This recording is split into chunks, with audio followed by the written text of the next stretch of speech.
Hello, everyone. I'm Harvey Brownstone, and today's guest is a man who exemplifies the term resilience. After coming out in the early 60s at the age of 10, he suffered and overcame many harrowing obstacles, including severe asthma, bullying, sexual abuse, rape, depression, committal to a mental institution, gay conversion therapy, eating disorders, a suicide attempt, and incarceration on 3 separate occasions. Despite those challenges, he's lived a remarkably adventurous, productive, and even glamorous life. He's an accomplished pianist and stage performer.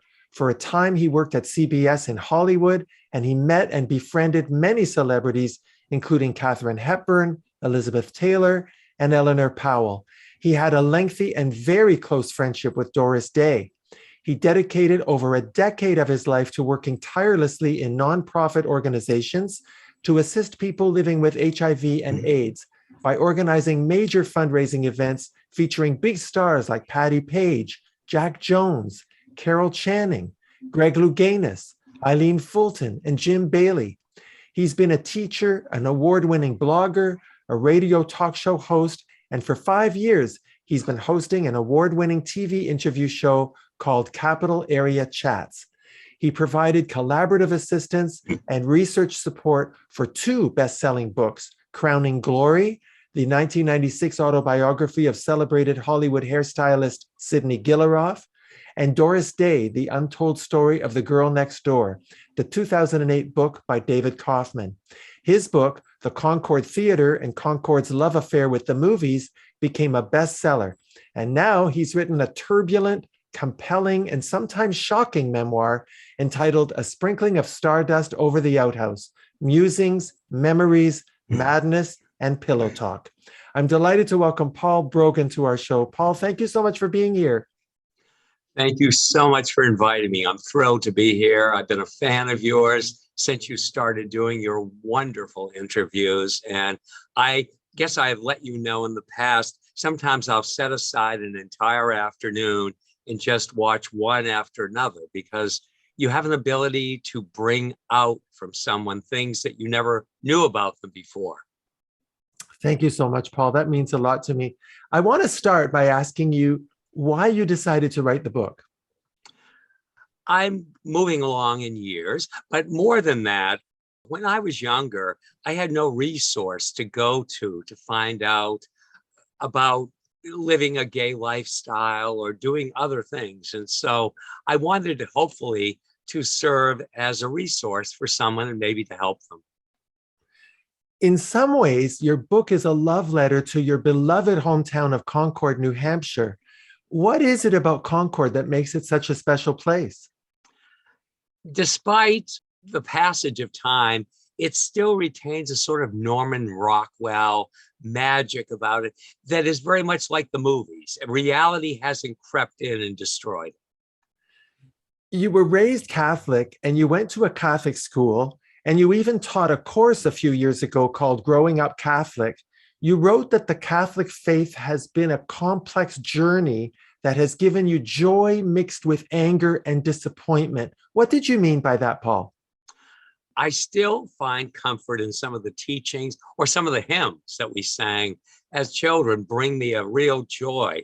But I don't think the Catholic Church evolved and is representative of the world we live in today. And it alienates a lot of people, and they mishandle the whole sexual abuse thing very badly. When you were in high school, you had an affair with a priest who was one of your teachers, but you said that you were the one who seduced him. So are you suggesting that he shouldn't be considered a predator? I think, well, I did. It was me that was the aggressor, and I knew what I was doing. I don't think he really, I think he was at a time in his priesthood in his 20s where he was confused as to whether he had been pushed into it to satisfy his family who wanted a priest. And that was a big thing if you had a child who became a priest or a nun. And that he was confused about who he was and what he wanted. And suddenly this bubbly, perky person comes along who is mesmerized by talking with him far beyond a sexual thing. So I think that, but I don't think that he was the predator that so many priests were. Well, whether he was a priest or not, he was your teacher. Mm. You were a student. I think he's a predator. Doesn't matter if you're the seducer. Mm-hmm. And I understand that. And I have gone back and forth about that over the years. And I still, I don't know. It's something I'm not really certain of one way or the other. I know how I felt about it at the time. And I think that I take most of the responsibility for what happened. Well, you and I are going to have to agree to disagree on that. I don't see you as blameworthy at all. When you were a young man, a priest tried to sexually assault you when he invited you to the rectory for dinner, correct? Yes, yes. Why didn't you report him to the diocese or the police? It was still a time where I mentioned it to a couple of people and, oh, well, just let it go. Let it go. Don't make a big thing out of it. This was prior to, and no, I was very uncomfortable with it, but there was still that part of me that thought priests or nuns were at the right hand of God, and that it was just something that happened. And it was years later when he was doing it with all kinds of people and almost burned the rectory down that I realized, and I did report it at that time, but it was 15 years after the actual incident. Paul, you said quite innocently at the age of 10 that you wanted to marry your best friend who was a boy. And that launched your parents on a campaign to make sure you turned out straight. They sent you to a child psychologist. They also sent you to a Catholic summer camp where you ended up being sexually abused. Then later, they committed you to a mental institution for almost 3 months for the purpose of converting you from gay to straight. And you ended up getting raped by one of the staff. And yet, despite all of that, you expressed a lot of love and affection for your parents in the book. How were you able to forgive them? Well, when you adopted a child in the 1950s through Catholic Charities, you basically committed to the church that you were going to raise them and make decisions that were in their best interest. So in other words, you were going to shape and mold them into your own image. And they had lots of gay friends because of their involvement in community theater. But I think the notion of it so close to home. So it did take a lot of time and a lot of discussions with professionals and friends to understand that, no, it was not deliberate, Cruella de Vil, we're going to destroy him, but whether it was misguided because their faith was so intense and they took their Catholicism almost in an overbearing way. You know, Paul, I have a lot of empathy with what you're saying, and it resonates with me because my parents took the fact that I was gay very hard. And really, they put me through hell. I think most people who know me know that. And yet I've forgiven them too, because I think they did the best with what they had. And I really admire you for forgiving them and understanding where they were coming from. It's a very therapeutic thing to do for yourself as well. Yes, it is. And I think that holding on to things that cannot be changed or only end up destroying and eroding your interior like a cancer feeding away at you, and it prevents you from having joyous experiences in life without that darkness lurking, just outside. Now, as I already mentioned, you were raped in the hospital. And when you briefly attended Plymouth State College, you were repeatedly raped by your roommate. And we already mentioned the time that a priest tried to sexually assault you when he invited you to the rectory for dinner. Why didn't you report any of these incidents to the police or tell anyone? Well, part of it was When I was assaulted at Camp Fatima, I was about 8 years old. And I mentioned it to Father Bonner, who was the priest in charge of and the one that had urged my parents to send me there because it'll make a man out of him. And it was dismissed when I mentioned it to Father Bonner. So I think that I felt that, 50 years ago, the thing with the college and the state hospital, women didn't even discuss if they were sexually assaulted unless they'd been murdered or something in the process. So a man doing it, I had, again, no resource to look to. There was no Wikipedia to look something up, or at the library, you couldn't walk in. You had to get parents' permission to take Valley of the Dolls out of our library. So there was no place to go to. And the philosophy in our house was buck up, pull yourself up by the bootstraps and go on. So I thought, okay, eventually it's going to just dissipate. It's just going to fade away and I'll just move on. So it was a lot of that. You and I are roughly the same age, Paul, so we experienced many of the same attitudes and hostility towards gay people that were prevalent in the 70s and 80s. Tell us about the homophobia that you experienced as a young man. Well, there was always, because I played the piano, there was always, oh, look at him, Liberace. Oh, where are your rings and things? And if I walked, you have a license for that swing. And I became very self-conscious about how I walked and would hold myself very tight as I moved along, almost military-like.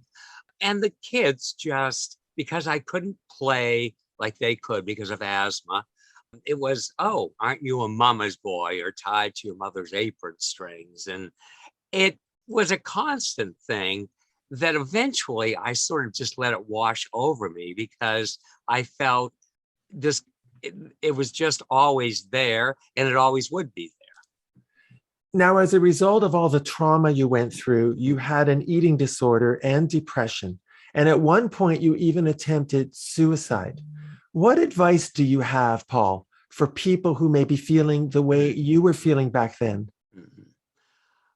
Definitely get help. Find an outlet. Don't necessarily hope that a close friend is the one that can help you get through it. You need professional. You need to go and swallow your pride. If you have an attitude about psychiatric treatment, go and see a therapist and pour it out. Just feel in the confines of the office, let it all out, and don't keep it in because it'll come back to bite you. Well, I thank you for that. I think you're very brave to have opened up the way you did. I want to ask you now about your friendship with Doris Day. After seeing Please Don't Eat the Daisies at the age of 9, you wrote her a fan letter and she wrote you back.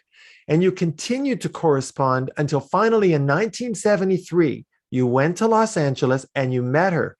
And that was the start of many visits. You wrote that you and she became very close and that you even slept together once in 1974. Tell me about your relationship with Doris Day.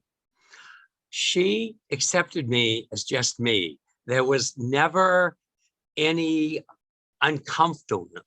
I was never uncomfortable. I could say anything. She represented exactly if I didn't have my own mother, the mother I would have liked to have had, because she didn't judge me. And when I brought boyfriends out there, she let me know afterwards what she thought. I mean, it was a remarkable, because I didn't talk movies. After that one time that I made the comment about having seen With Six You Get Egg Roll 54 times, I never talked about, oh, what was it like working with so-and-so or anything like that.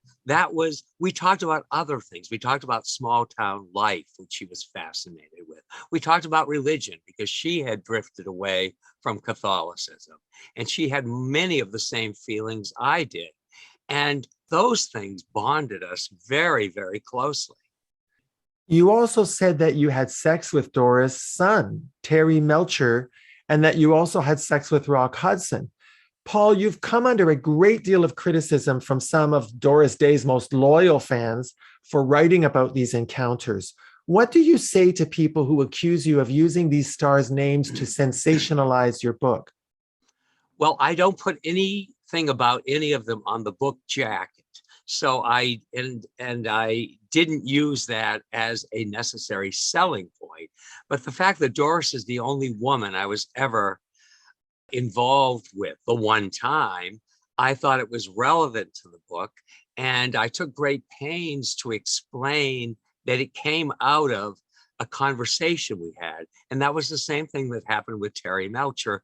And Terry taught me a lesson about judging people by their appearances, that people can be sexually attracted to one another because of stimulating conversations or music or some experience that has nothing to do with that, gives them a momentary connection, and it may never happen again.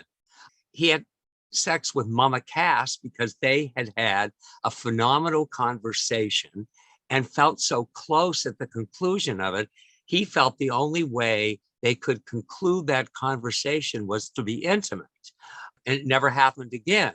So I think that these are things that happened in my life, and it's not the centerpiece of the book, but these are experiences, and to not share them would be being dishonest about what I'm purporting to be telling about my life.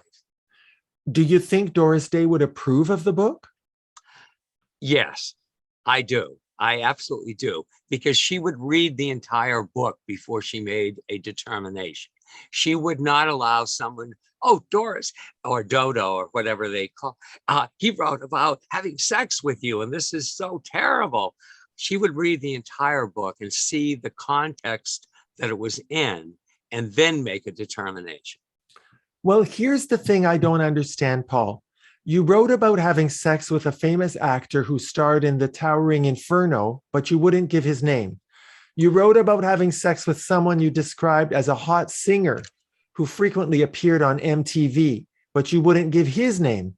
But you were prepared to name Rock Hudson, Doris Day, and Terry Melcher. Why did you keep some celebrity names anonymous?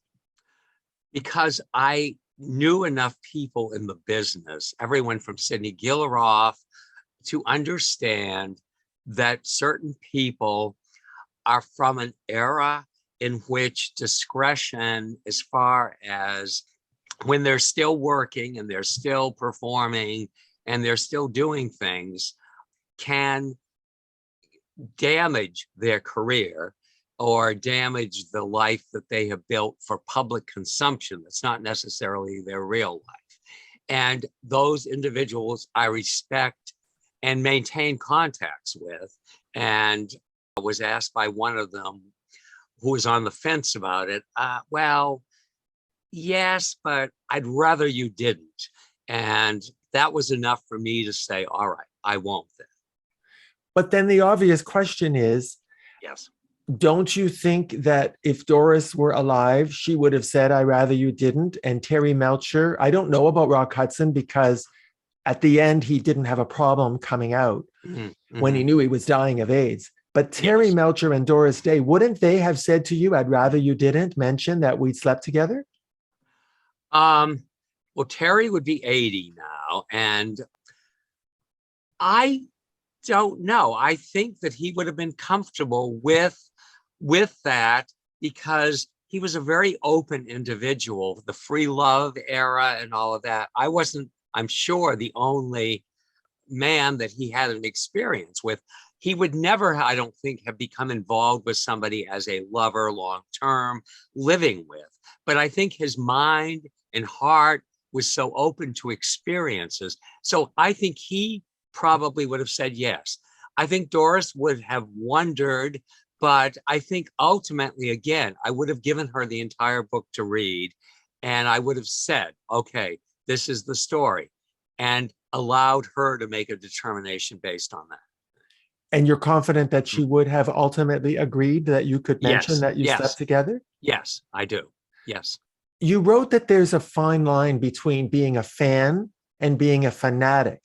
And that Mhm. although you and Doris had been very close during the 60s, 70s, and 80s, and remained in touch for the rest of her life, a number of people came into her life who wanted a piece of her, and they tried to alienate you from Doris. Can you tell us about that? Yes, these were people that tried to alienate Sidney Wood, Marianne Barathy, anyone that had a connection that was of a more intimate nature, and not necessarily sexual, but a really close knit friendship. And I know for a fact Sidney Wood and Doris, he called her Janie, her character from It Happened to Jane. But there was a lot of resentment. Why not me? Why does he get to do this? Why? What makes him so special? There's not that celebratory, oh, I'm so glad for Paul. How wonderful that he had this opportunity. Instead, there's a pettiness and a resentment that somebody has something you don't have. I want to say to all of the Doris Day fans out there that before you criticize me for having Paul on our show, I want you to understand that I believe in everyone's right to tell their truth. No one has to buy this book. No one has to watch this interview, but I respect Paul's right to enlighten us all with what he's lived through. And I leave it at that. And I thank you, Paul, for answering my Thank you. questions, which You're were, welcome. I think, pretty probing compared to other interviews you've done. And I want to thank you for your frankness. You're very welcome. Well, it's impossible with you not to be. So There's a wonderful chapter in your book about Katherine Hepburn. You got to spend time with her on the set of On Golden Pond, and you and Sidney Gilleroff had dinner at her home, and you were asked to do your Katherine Hepburn imitation in front of her. That must have been quite a nerve-wracking experience. it took two Bacardi and Cokes. It was. I was not expecting it. Sidney had heard it because he goaded me into it. And Catherine's companion, I guess would be the best word, had heard it all. I heard about it from Sidney. And they both goaded me into, you have to do it. You have to do it for her. And it is frightening. It's the most stage fright I think anyone could ever have in their entire life. Yes. And how did she react when you imitated her in front of her? She sat there totally stone-faced through the entire thing. She looked like the character she played, Mrs. Venable, in Suddenly Last Summer, very with the arms crossed. And I didn't dare look over. I sang a song from the musical Coco that she had done on Broadway in 1969. And at the conclusion of it, Sidney was applauding, and Ms. Wilborn, Phyllis, I always called her Miss Wilborn, had tears pouring down her cheeks because she thought it was so delightful. And look, oh, Kate, isn't he wonderful? Isn't he wonderful? And she looked at both of them, and I thought she was going to ask me to leave. And then she said in that very unmistakable voice, well, I guess it's time that they revive that particular musical and star Paul in it. No, and that was it. That was the end of the discussion. She didn't say wonderful or good. She made that pronouncement, and that's exactly what it was. And we then resumed, the rest of the evening. But that was it. And she obviously didn't hate me because she agreed. When Sidney was given an award later that year, we talked on the phone, and she sent me a telegram to read at the award and sent me a letter of reference several years later. But we never discussed it again. But it was, it's one of those surreal experiences. I'm glad I did. I have to say, Paul, that you've had some really amazing experiences in the theater. You got to see Ethel Merman in Gypsy, Annie Get Your Gun, and Hello, Dolly. You saw Carol Channing in Hello, Dolly, and Barbara Streisand in Funny Girl. You saw Ethel Merman and Mary Martin together on Broadway, and you got to meet them backstage. And you saw the Beatles in Boston in 1964, and you actually met Paul McCartney after the show. How did you get to meet him? My dad was from North Cambridge, Mass, and lived right down the street. One of his best friends was Tip O'Neill and Tip's future wife, Millie. And they remained close friends. My parents used to go off to see them down on the Cape. And Tip had tickets to the show in 1964 when the Beatles came to Boston Garden, and said, Ed, I don't have time. I'm in Washington. I don't have time for this. You want a couple of tickets? And my father didn't know who the Beatles were, but he said, well, you want to go along? So we went, and they let us in a special entrance, and we saw the show. My father hated it because everybody was screaming and jumping around, and it wasn't a concert that he would have chosen to go to. But afterwards, as we were going out the same exit that we had come in through, Paul McCartney was coming along, and he was adorable. My father made a comment and everything, and I said, well, that's Paul McCartney. And he said, was he in the show? And I said, he's the cute Beatle. And Paul just, hello, how are you? In that unmistakable accent. And I told him we'd enjoyed it. My father didn't say much of anything, but it just was one of those wonderful experiences. And, you know, of course, when I came back to school, what did you do this summer? And I told the story. I had to prove it with the program and everything. And well, you can ask my father. And several of the kids in the class actually asked him at Sunday Mass. They went out, Mr. Brogan, did you really go to see the Beatles and meet Paul? And my father said, oh, yeah, that. Very dismissive of it. So. Well, you know, Paul, your life has been such an amazing roller coaster ride. I mean, you've had some incredibly glamorous experiences, and you've also sunk to the depths of despair. I'm not going to go into detail about your involvement in the criminal justice system because people can get the book and read that for themselves. Mm-hmm. But I do want people to know that on 3 separate occasions, you were incarcerated for property offenses. A few years ago, you were appointed to the Citizens Joint Advisory Committee on Corrections in New Hampshire.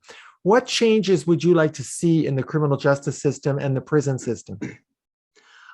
Major changes as far as just the public perception of, lock them up and throw away the key. By putting everyone for every offense in the same unit, for instance, I think they're doing a huge disservice because this creates the revolving door, because you have people standing around doing nothing but talking about when I get out of this joint, this next time they're not going to catch me, and planning things. And you're only exposing them to people who may spend the rest of their lives going in and out. And there has to be more programming to help people. There needs to be a change in the perception that it's not manly to seek a counselor to help you talk through why you did what you did and how you can make a new life when you get out of there. I spoke at the women's prison a few years ago, and at first they were all incredulous. Who the hell are you coming in here? Until I said, well, I was right across the street in the men's prison and talked with them. And several of them wrote me letters afterwards to say that's what they need in there, is some kind of a light to help them understand, no, you don't have to get out of here and have a nothing job and just amount to nothing and wait to be violated by your probation officer. You can actually change the course if you wish to. Well, I want to again commend you for having the guts to speak out about this. You speak from a place of experience. Mm-hmm. And the only way there will be reforms in the system, and I say this to you as a retired criminal court judge. Yes. The only way there will be reforms in the system is if people with your degree of intelligence and insight and experience and willingness to speak out do that. So thank you for that. You're welcome. Thank you. As I mentioned in my introduction, you spent many years working for nonprofit organizations to assist people with HIV and AIDS. You wrote very candidly about the politics, fractured leadership, and egos involved within nonprofit organizations. Why do you think there's often so much turmoil in community organizations? For some people, it's their only chance to be on a board and have power, and or to be an executive director, because part of it is heart, and then part of, and you don't have to have quite as much intellectual or college background to be able to lead a nonprofit as you might out in the other sectors. And so it goes to people's heads, and they recognize, oh, I have the power over the clients, what services they get, whether or not this happens or that happens. And it changes people horribly. And I always said, I leave my ego at the door when I walk into a nonprofit because there is no room for it. But unfortunately, that is not the case with everyone. And so people with HIV/AIDS were not only victimized by having that, but often by the agencies that were supposed to be helping them. I understand you have 2 new books in the works, a book about Doris Day and a mystery novel, correct? Yes, yes. Can you tell us anything about either one of them? The Doris book, I don't want it to just be about the films. I want it to be about what made her tick as a person, and how she never lost her small town roots and everything. And a lot of information about her career that never gets mentioned, that gets sort of brushed under the carpet as to the level of her success. The mystery is a challenge because it's stepping totally out of my comfort zone and doing a mystery and making it interesting. And it's set in 1962 here in Concord. And it's capturing the feel of the time is relatively easy for a child's time as a very young child. But I have to also, the detectives, the police officers, and the other people figure out how they were thinking at the time with everything that was going on. So it's a real challenge, but I love it. I like to feel that I can constantly be trying something new, and maybe it'll flop, maybe it'll be a failure, but the journey will be wonderful doing it and attempting to make it happen. And if you stop taking challenges, you just atrophy. You just sit back and veg. It's like you're busy, you're constantly doing things and working on this program and making it something illuminating for people. You're not just saying, I'm retired now, I can travel or just sit around. You're constantly looking for that next step. And that's so important for anybody. I think you should write a book about your experiences in custody. I think very, very few ex-cons, that's the best term that people seem to know, do that. And really, it's a world that the public knows nothing about. And I don't really think those who work in the justice system know anything about it either. And I tell you this, I spent 40 years in a courtroom. I don't think that the prosecutors or the defense counsel or the judges have any idea. I don't think the police have any idea. I don't think the probation and parole people have any idea of what really goes on in terms of why rehabilitation doesn't work. So on your list of challenges, please add that. You would be doing a huge public service. Okay. Well, when that part of that commission that I'm on, it's amazing the people in there. I'm the only one that was incarcerated that is serving on that. And they don't know how to talk to me or what to say. And I engage in conversations, but they clearly have no clue as to what goes. It's a different world, a different society. And if there isn't something done to bring something positive to it, it's just going to get darker and darker. And it bodes horribly for the future. Well, I was one of the most vocal judges in that regard. I think that incarceration is not serving any purpose other than warehousing people or teaching them how to be better criminals. Yes. And you and I have a very strong connection in that regard because I think you could do a lot of good. Well, Paul, I have only one more question for you. Yes. You described yourself in the book as going from a people pleaser to someone who's finally comfortable in your own skin. If you had to sum up in 25 words or less what the key was to that evolution, what would you say? Learning to understand myself, good and bad, and understanding that I am here for a purpose and a reason, and being a people pleaser wasn't going to serve the real purpose that I serve. Very well said. Very well said.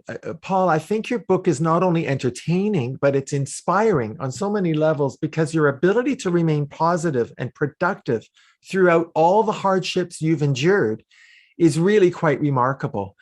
I've really enjoyed having you on the show. I wish you the best of luck with the book and with all your future projects. And I thank you so much, not only for taking the time to come on our show, but to be willing to answer some tough questions. Thank you very much for having me. When I write that book about the incarceration and all of that, I will dedicate it to you. Oh, thank you so much. That means the world to me. Thank you. Our guest has been author Paul Brogan, whose book, A Sprinkling of Stardust Over the Outhouse, is available wherever books are sold. My name is Harvey Brownstone. Thank you to our producer, Steve Silver. Thank you to my team in LA, the wonderful Rick and Robin Marcelli, and the UK. Thank you all for joining us. See you next time. Thanks for watching. Be sure to check out all the great interviews on the Harvey Brownstone Interviews YouTube channel. Don't forget to subscribe and ring the bell to be notified when new videos are posted.